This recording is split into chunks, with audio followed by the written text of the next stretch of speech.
नमस्कार दोस्तों पिछले एपिसोड में हमने बात कही थी कि वेस्ट ऑफ साउथ वेस्ट, नैऋत्य पश्चिम का अगर एक्सटेंशन है तो ये बहुत बुरा माना जाता है, उसको व्यय का कारक कहते हैं। लेकिन दोस्तों जब पश्चिम नैऋत्य कट जाता है तो हम कहते हैं कि वास्तु पुरुष के पांव कट गए हैं। तो जब पांव कट गए हैं तो पांव है ही नहीं, तो जाहिर है अस्थिरता आएगी। तो जिस प्रॉपर्टी का, जिस वास्तु का पांव कट जाता है, हम कहते हैं कि आप दौड़ना चाहते हैं, आप भागना चाहते हैं, पर वेरी सॉरी, आप पे तो पाँव ही नहीं है, आप तो चल भी नहीं पा रहे हैं, आप तो खड़े भी नहीं हो पा रहे हैं। आपको अपना जीवन बैसाखी पर चलाना होगा, आपको अपना जीवन सहारे के बल चलाना होगा। तो जिन जिनका नैऋत्य कोना कट जाता है उनको अस्थिरता आती है और विशेष करके फाइनेंशियल इंस्टेबिलिटी आती है। तो जब हम जमीन खरीदते हैं किसी कारखाने के लिए तो हम वास्तु का पहलू जो है उसको ध्यान में नहीं रखते हैं। आजकल तो बहुत लोग रखते हैं,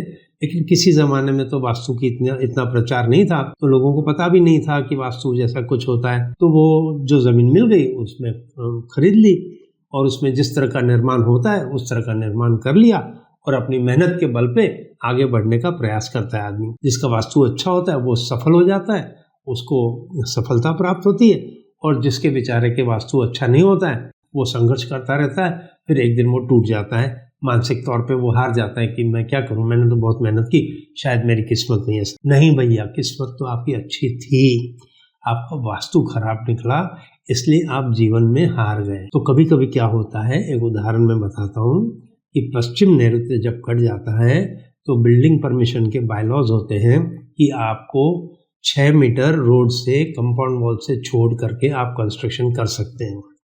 तो जब तिरछा होता है north west to south west का हिस्सा, तो आर्किटेक्ट लोग जो होते हैं, डिजाइनर्स जो होते हैं, वो क्या करते हैं कि 6 मीटर की एक लाइन ड्रॉ करके अंदर जिगजैग एक बिल्डिंग बनाते हैं और कोशिश ये करते हैं कि ज़्यादा से ज़्यादा उनको कंस्ट्रक्शन मिले।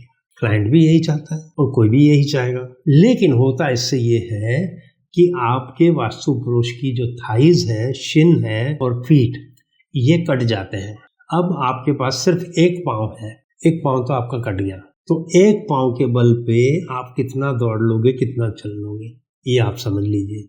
बस वही हाल आपका होने वाला है। तो होता यह है कि ज़मीन ले ली गई, इन्वेस्टमेंट हो गई करोड़ों रुपए की, बिल्डिंग खड़ी हो गई, इन्वेस्टमेंट हो गई करोड़ों रुपए की, मशीनरी आ गई, इन्वेस्टमेंट हो गई करोड़ों रुपए की। अब ये सारे करोड़ रुपए मिल करके 200 लोगों को एम्प्लॉयमेंट डायरेक्टली देने वाली थी और 400 लोगों को एम्प्लॉयमेंट इनडायरेक्टली मिलने वाली थी। अब 600 लोगों को एम्प्लॉयमेंट मिलनी थी, वो नहीं मिली क्योंकि कारखाना बंद हो गया, और जिसने ये कारखाना लगाया उसके तो अरमान धरे के धरे रह गए, क्योंकि उसने तो बहुत अरमानों से ये कारखाना लगाया। अब ये होता है कि एनपीए हो गई, एनपीए में ऑक्शन हुआ, ऑक्शन में किसी ने खरीद ली, सस्ते आधे पौने दाम में खरीद ली।